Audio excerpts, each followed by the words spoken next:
Recuerda darle like, suscribirte y activar la campanita. Nuestro oxígeno. La vida en nuestro medio. Vamos a continuar hoy con el segundo programa sobre una serie que hemos titulado Grandes Misterios de la Biblia, en la cual nos ha acompañado en esta reflexión el ingeniero Andrés Romero. Y una mirada desde el punto de vista de que hay vida más allá de nuestro planeta y que la Biblia, con sus historias, ha cautivado a la humanidad durante más de 2000 años. A lo largo de sus páginas encontramos misterios y enigmas que siguen despertando nuestra imaginación y planteando preguntas intrigantes. Hoy, sobre este tema, nos reflexionará nuestro invitado. La vida en nuestro medio, nuestro oxígeno. Saludamos y damos la cordial bienvenida a Mariana. Carlos Alberto, un saludo cordial para usted y para todas las personas que nos escuchan. Pues les quiero compartir que en el contexto ufológico, algunas personas amantes de este tema y también teóricos, pues han interpretado ciertos eventos descritos en textos religiosos, precisamente como la Biblia, como esos posibles encuentros con seres extraterrestres o fenómenos relacionados con ovnis, objetos voladores no identificados, y estas interpretaciones suelen basarse precisamente en las similitudes percibidas entre las experiencias descritas en la Biblia, también en los relatos modernos de avistamientos de ovnis y encuentros con seres alienígenas. Saludamos y damos la cordial bienvenida a Juliet. Muchísimas gracias, Carlos Alberto. Un cordial saludo para usted, para Mariana y todos nuestros amigos y oyentes del programa Nuestro Oxígeno. Y es que, seguido de lo que Mariana acaba de decirnos, sabemos que la Biblia es un libro divino, lleno de historias, enseñanzas y sabiduría, y que a lo largo de los siglos ha capturado la atención de millones de personas en todo el mundo. Y hay ciertos relatos y encuentros registrados en la Biblia que han dejado perplejos a muchos y que continúan siendo un gran enigma para estudiosos y creyentes por igual. Y hoy precisamente nos acompaña nuevamente Andrés Romero. Es una mente curiosa, ingeniero, amante de la naturaleza y los misterios del universo, quien encontró su pasión como investigador autodidacta de ovnis y vida extraterrestre. Y hoy precisamente vamos con esa segunda parte del tema Grandes Misterios de la Biblia. Y hoy como subtema hablaremos sobre esos encuentros misteriosos de los diferentes pasajes bíblicos. Así que a nuestro invitado Andrés Romero, un cordial saludo y nuevamente bienvenido a nuestro programa. Carlos, Juliet, Marian, para mí es un placer nuevamente estar con ustedes compartiendo este espacio. Y realmente para mí es muy grato que ustedes puedan abrir de alguna forma sus plataformas para que las personas puedan entender esta temática desde una perspectiva completamente diferente. Hoy vamos a seguir con nuestra clase. Llevamos una serie de clases referentes a los grandes misterios de la Biblia y hoy nos aborda el tema encuentros misteriosos. Andrés, pues continuemos con estos pasajes. Primero cuéntenos cuáles pueden ser esos pasajes en los que ya de por sí al leerlos, pues mucha gente piensa, bueno, de verdad creemos que aquí definitivamente hay algo fuera de, que puede ser más como un objeto no identificado o un ser de otro planeta. Hablemos un poquito de, primero, este contexto de estos pasajes en los que vamos a entrar. Claro que sí, vamos a entrar en el contexto de lo que es Reyes. Ahí en la parte de Reyes hay muchos contextos, muchos textos que hacen referencia a cosas extrañas que pueden ser interpretadas de múltiples maneras y a nosotros nos compete verlo desde una perspectiva ufológica. Vamos a ver la parte del Éxodo, vamos a ver la parte de Zacarías y vamos a ver la parte de Ezequiel. Y por último, también tenemos incluida la parte de Mateo. En esos pasajes bíblicos encontramos información que nos hace referencia bien sea a objetos voladores no identificados o a entidades que no corresponden a seres humanos.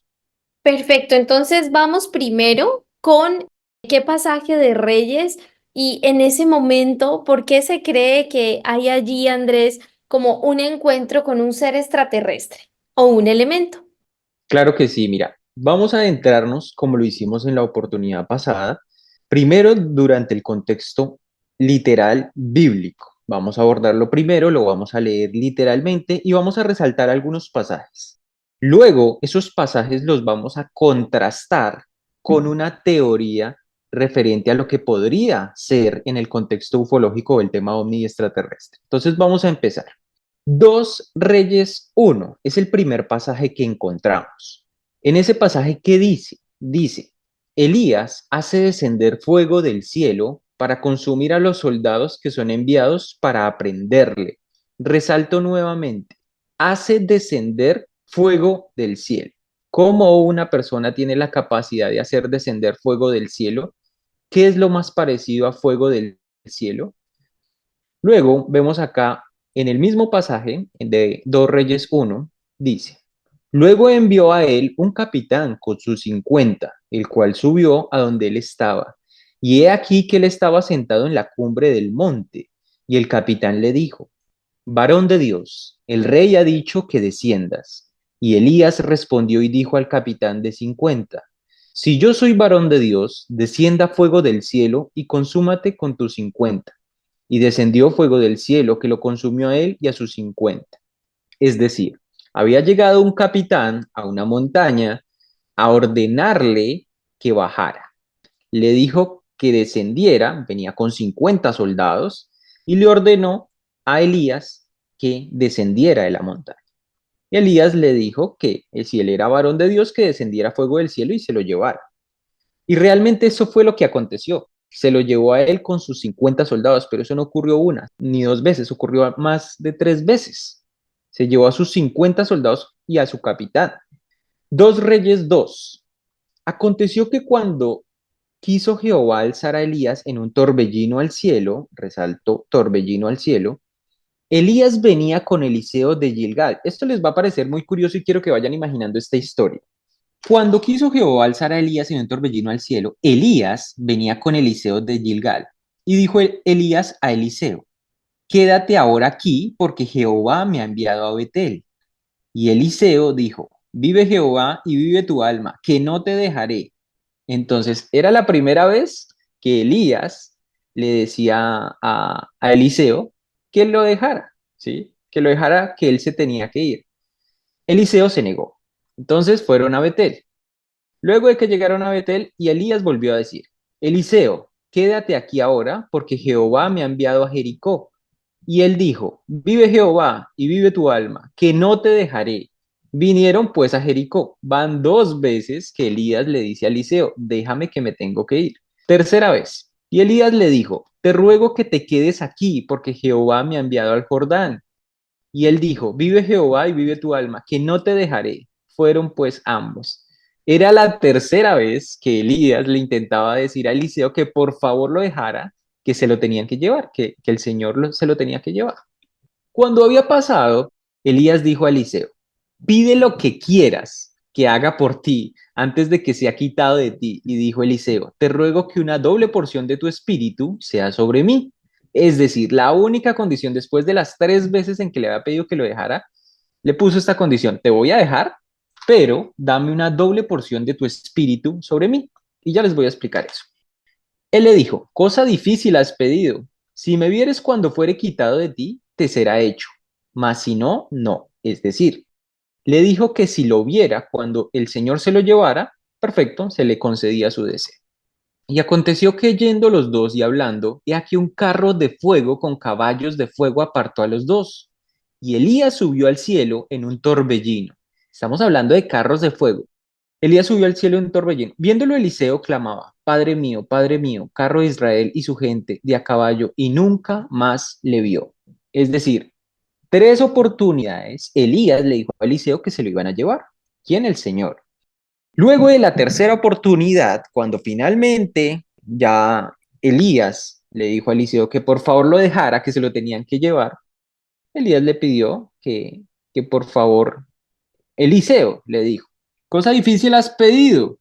Pues, ¿qué fue lo que le pidió? Te ruego una doble porción de tu espíritu. ¿Y qué significa una doble porción de tu espíritu? Pues que toda la sabiduría y todo el conocimiento que tenía Elías, Eliseo lo quería.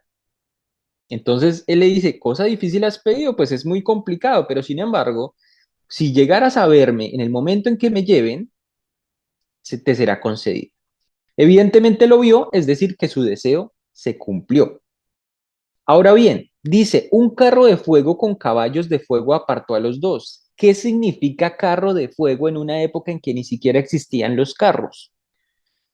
Evidentemente, esta palabra puede llegar a tener un probable significado diferente en su contexto etimológico, en su raíz. ¿Por qué? Porque esto muy probablemente estas escrituras fueron escritas en arameo.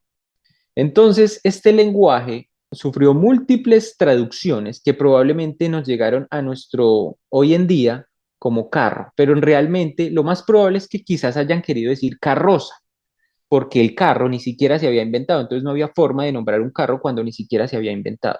Entonces lo más probable es que quisieran decir carrozas de fuego, que es algo en lo que se transporta uno, pero en esta oportunidad tenían fuego y estaban en el cielo.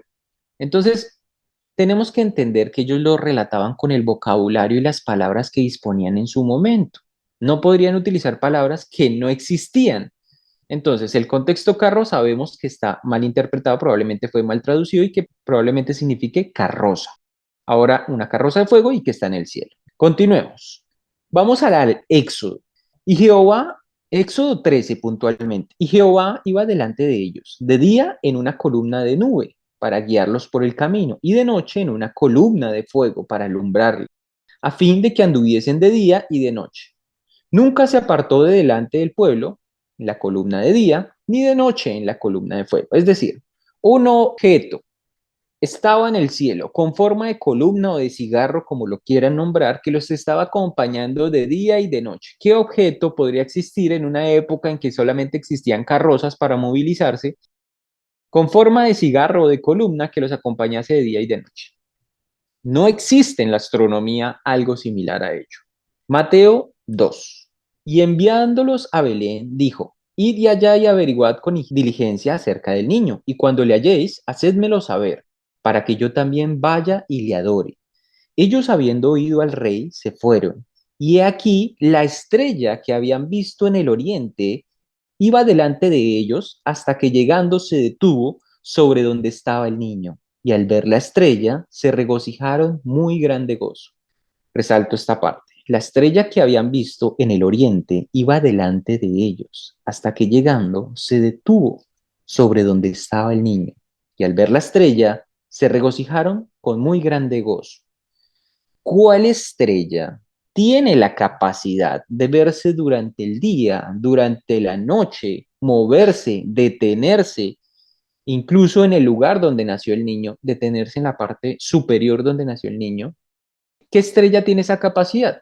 Pues déjenme darles un dato científico, y es que esto ha sido uno de los rompecabezas más grandes que han tenido los científicos y astrónomos. ¿Por qué? Porque desde el contexto bíblico se les ha interrogado a los astrónomos cuál es esa estrella que tiene esa capacidad. Y ellos evidentemente hacen referencia a que en el pasado grandes viajeros que se movían y se desplazaban en los mares, como Cristóbal Colón, se guiaban por las estrellas. Esto no es nada nuevo. Sin embargo, no era posible realizarlo durante el día, solamente era posible guiarse con las estrellas en la noche, porque durante el día no era posible verlas. ¿Mm? La única estrella que sería posible ver durante el día es el Sol. Y el Sol tiene una órbita definida, ¿verdad? Ahora, ese Sol no tiene la capacidad de detenerse en un punto exacto y mantenerse allí, porque su flujo continuo, su movimiento continuo hace que se siga moviendo. Entonces no pudo ser ni el Sol, ni ninguna estrella, ni ningún cometa, ni ningún meteorito, ni ningún asteroide. Nada de eso puede llegar a tener sentido en ese contexto. Vamos a continuar. Zacarías 6:1-8. De nuevo alcé mis ojos y miré, y he aquí 4 carros que salían de entre 2 montes, y aquellos montes eran de bronce. Ahí termina el capítulo de Zacarías. Vamos a abordarlo ahorita más adelante. Ezequiel 1:15-28. Mientras yo miraba a los seres vivientes, he aquí una rueda sobre la tierra junto a los seres vivientes. a los cuatro lados. El aspecto de la rueda y su obra eran semejante al color del crisólito. ¿Y qué es el crisólito? Un mineral. ¿Y de qué color es ese mineral? Verde. Y las cuatro tenían una misma semejanza. Su apariencia y su obra eran como rueda en medio de rueda. Cuando andaban, se movían hacia sus cuatro costados. No se volvían cuando andaban. Quiero hacer un paréntesis acá. No se volvían cuando andaban, hace referencia a que cuando tú vas en una carroza con caballos, si tú vas a mucha velocidad hacia el frente y de un momento intentas girar a la derecha o a la izquierda repentinamente, te vuelcas, te caes. ¿Sí? No puede hacer un giro muy rápido de izquierda a derecha porque se cae. Entonces dice, no se volvían cuando andaban. Y sus aros eran altos y espantosos, y llenos de ojos alrededor, en las cuatro, o sea, en los cuatro lados. Y cuando los seres vivientes andaban, las ruedas andaban junto a ellos. Y cuando los seres vivientes se levantaban de la tierra, las ruedas se levantaban. Estamos hablando de unas ruedas que tienen muchos ojos a los lados. Quiero que se vayan haciendo una imagen visual de qué puede significarse eso. ¿Cómo es una rueda? Primero que todo, imagínense una rueda de una carroza. Es plana, tiene un centro y a partir del centro salen unos listones o palos que van hacia la circunferencia de la rueda.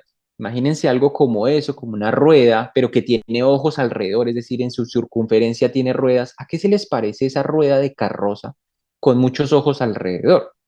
Ahí es donde entraría la imaginación de ustedes. Ahora bien, acá ya terminamos el contexto literal de estos textos bíblicos y solamente estamos abordando unos cuantos porque nos daría para horas y horas seguir hablando e indagando información que tiene la Biblia que es muy misteriosa. Vamos a abordar ese tema desde el punto de vista ufológico. Cuando dice, y descendió fuego del cielo que lo consumió a él y a sus 50, ¿qué es lo más parecido que podría llegar a suceder? ¿Un rayo? ¿Un rayo podría consumir a una persona? No, el rayo podría caer y evidentemente la persona fallece al instante. Bueno, hay algunas personas que han logrado sobrevivir, pero incluso se conoce el caso de una persona que llegó a recibir 3 rayos en su vida. 2 de ellos lo dejaron obviamente en coma en un estado muy grave y el tercero sucedió en su tumba. Esto hace parte de la historia de la humanidad. Entonces, es curioso. Pero dice, descendió fuego del cielo que lo consumió a él y a sus 50. Entonces no pudo ser un rayo, porque dice que lo consumió, es decir, se lo llevó. ¿Qué fuego del cielo tiene capacidad de consumirse a una persona y de llevársela? Pues dentro del contexto ovni extraterrestre, a eso se le denomina abducción. Abducción es el proceso mediante el cual una nave, ¿sí? Una nave de tipo extraterrestre, una nave con inteligencia extremadamente avanzada, por un grado evolutivo muy avanzado, tiene la capacidad desde su centro lanzar un rayo hacia abajo, un rayo de luz, un rayo de plasma, y ese rayo de plasma tiene la capacidad de contrarrestar el efecto gravitatorio de la Tierra para hacer que una persona ascienda por ese rayo hacia la nave. Voy a explicarlo ahora en palabras un poco más sencillas. Imagínense una nave en el cielo metálica con forma de lenteja y que desde su centro lanza un rayo hacia abajo y a partir de ese rayo, una persona está abajo, la puede hacer que ascienda. ¿Por qué? Porque ellos tienen capacidades de manipular el campo electromagnético y lo que conocemos como gravedad básicamente es un campo electromagnético. Existen 3 fuerzas: fuerza nuclear débil, fuerza nuclear fuerte y electromagnetismo. La fuerza nuclear débil es la que hace que los electrones giren alrededor de un átomo. La fuerza nuclear fuerte es la que mantiene al átomo junto. Y el electromagnetismo es una de las fuerzas que hace parte de la Tierra, como el campo electromagnético que tenemos alrededor de la Tierra. Ahora bien, ¿qué es la gravedad? Y déjenme acá darles un dato curioso. Estudié el libro Principia de Isaac Newton en su totalidad. Lo leí completo para tratar de entender a qué hacía referencia el tema de la gravedad. Y no lo explica. Sencillamente explica sus fenómenos, cómo funciona, qué efectos genera en la Tierra, qué efectos genera en la órbita. Todo eso lo explica muy detalladamente, incluso al final nombra la parte matemática, pero nunca se explica qué es la gravedad. Entonces, hasta la fecha, no sabemos qué es la gravedad. Sencillamente sabemos que es una fuerza que atrae los objetos a la Tierra, pero no sabemos cómo contrarrestarla de alguna forma. Ellos sí tienen la capacidad de contrarrestar esa fuerza, ¿sí? Lanzan una fuerza que se opone a la fuerza que jala hacia abajo, crean una fuerza igual pero opuesta hacia arriba, y con esa forma crean esto que se conocen como abducciones. ¿Qué personas en la historia han sido abducidas? ¿Existen pruebas? Claro que sí. Tenemos las pruebas de Barney y Betty Hill en los Estados Unidos, una pareja de esposos que viajando por una carretera de Estados Unidos se encontraron con una luz. Esa luz posteriormente, cuando iban avanzando, se posó sobre la carretera. Ellos bajaron del automóvil, estaba muy cerca de la carretera, y cuando bajaron del automóvil, este objeto que estaba suspendido sobre la carretera, a muy poca distancia, lanzó un haz de luz. Ese haz de luz los absorbió y se los llevó. No recordaron nada más a partir de ese momento. Posteriormente, lo que pudieron recordar fue mediante hipnosis regresiva. Con el proceso de hipnosis regresiva empezaron a tener recuerdos de qué era exactamente lo que les había pasado, eso después de muchos años de haber vivido la experiencia, y empezaron a contar que habían, realmente lo que había pasado era que había un objeto en forma de platillo metálico suspendido en la carretera, había lanzado un rayo, se los había llevado y dentro de la nave habían tenido el encuentro con un tipo de entidades no humanas que habían hecho de alguna forma un tipo de pruebas y experimentos con ellos, pero no les dañaron en ningún momento ni les hicieron daño. Otro de los casos es el del Travis Walton. Esta persona trabajaba en el sector de la madera, cortando madera, en los Estados Unidos también, y fue abducido. Esta abducción fue presenciada por alrededor de 5 de sus compañeros que estaban presentes en el momento en que sucedió ese evento. Otro de los casos es el de Benjamin Solari Parravicini, en Argentina, precisamente en Buenos Aires. Y él también narró en su historia que tuvo un encuentro con estos seres, pero lo más curioso es que después de ese encuentro empezó a tener una serie de visiones, precognición y premoniciones que le permitían hacer obras de arte que reflejaban algo que iba a suceder en el futuro. Y lo más curioso es que se ha contrastado con la historia de la humanidad y gran parte de esas pinturas que él ha plasmado se han visto que han sucedido. Dentro de ello, lo que sucedió con las Torres Gemelas. Eso está plasmado dentro de una de sus obras muchos años antes de que sucediera. Tenemos el caso de Próspera Muñoz, tenemos el caso de Billy Mayer, tenemos el caso de Enrique Castillo en Colombia, y todos estos eventos son reales, todos estos eventos han sucedido. Incluso muchos de ellos, a personas que han sido abducidas, se les ha encontrado implantes. ¿Qué tipo de implantes? Implantes que tienen una tecnología extremadamente avanzada, ¿sí? Y que solamente, ¿cómo creen ustedes que llegaron a esa investigación de los implantes? Pues sencillamente las personas olvidan el evento que sucedió. Inmediatamente cuando suceden lo olvidan por completo, tienen solamente un recuerdo de que estaban en su auto, vieron una luz arriba que lanzó un rayo y eso es todo. Hasta ahí queda su recuerdo. Solamente mediante hipnosis regresiva pueden volver a reconstruir estos eventos que les sucedieron.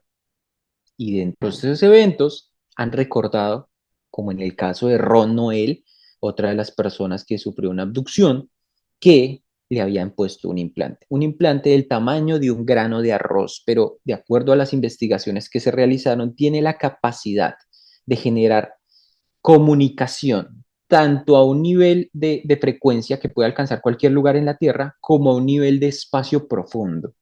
¿Qué tecnología humana tiene esa capacidad de ser del tamaño de un grano de arroz, tener una tecnología entre lo biológico y lo tecnológico para transmitir señales de radio y radiofrecuencias al universo profundo? ¿Quién investigó esto? El señor Roger Leir. Roger Leir es un doctor médico cirujano y arriesgó su carrera, su profesión para investigar todo este tipo de eventos. Fue entrevistado e incluso se grabó un programa en vivo con el doctor Jaime Maussan, donde se le investigó, se grabó todo el proceso de extracción del implante al señor Roger Leir. Esto, como les digo, es del tamaño de un grano de arroz.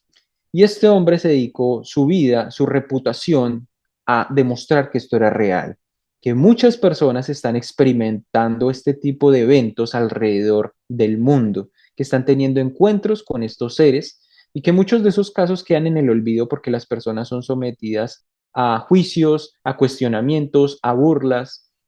Este es uno de los casos, pero antes de abordar todos los temas científicos y todas estas personas que han investigado, quiero saber si de pronto hasta acá tienen alguna duda. Quiero saber si de pronto hasta acá quisieran algo que les haya quedado duda, porque es necesario, ya que no tenemos un encuentro como tal con el público, que de pronto no dejemos esto como un monólogo, sino que permitamos este espacio para que pueda surgir cualquier pregunta de parte de ustedes referente a este contexto. Qué importante, Andrés, esto que usted nos está comentando, porque por supuesto tenemos muchos oyentes interesadísimos en este tema y saber que hay una base de investigación, de información, pues es importante porque precisamente Nuestro Oxígeno pues es un programa dedicado a temas de la vida diaria y esto hace parte de ello. Para las personas que nos están escuchando, antes de irnos a una pausa sobre esto que usted está comentando, ¿está colgado en alguna página web?